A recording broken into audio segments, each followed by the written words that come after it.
ઉઠો જાગો અને ઠાકોરજીની ચા માગો। નમસ્કાર। તો આપણે આયા છીએ ઠાકોરજીની હેડ ઓફિસે। સાથે સાથે આજે સમાજને તો કંઈ કહેવાની જરૂર નથી, કારણ કે સમાજ આ સમયની અંદર ઘણો બધો જાગૃત બની ચૂક્યો છે। સાથે સાથે હર ઘર સુધી ઠાકોરજીની ચા પહોંચાડવાની છે અને આવનારા સમયની અંદર હરેક બેરોજગાર યુવાનને રોજગારી મળે તે ઉદ્દેશ સાથે બીજી પણ ઘણી બધી પ્રોડક્ટ આવી રહી છે, તેમાં પણ આપણે બહુ સાથ સહકાર આપવાનો છે। અને ક્વોલિટી ઠાકોરજીની ચાની વાત કરીએ તો ક્વોલિટીમાં તો ગબ્બરજી લગભગ ક્યાંય પણ કોઈ ફોલ્ટ આવ્યો નથી, તો કોઈ કીધું નથી।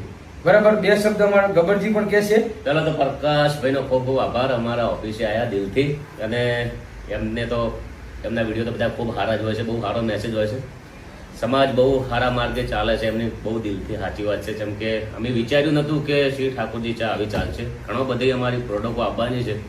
જો આપણે સૌ પ્રથમવાર ઠાકોરજીનું ચાનું સૂત્ર આવ્યું હતું કે ઉઠો જાગો અને ઠાકોરજીની ચા માગો।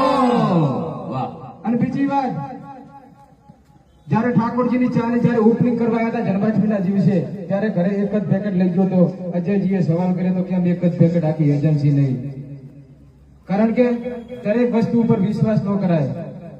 આપણે નથી કહેતા કે ભાઈ બીજી ચા ખરાબ આવે છે, બધી ઘણી બધી સારી છે। એક પેકેટ લઈ આખી બજારના વેપારીઓ જેટલી હોટેલ હતી થોડી થોડી આપી હતી, અને કોઈ પણ વેપારીનો એવો રિસ્પોન્સ નતો આવ્યો કે ભાઈ ચામાં ક્વોલિટી નથી કે ચા આમ છે, ચાની ક્વોલિટી ખરાબ હોય ને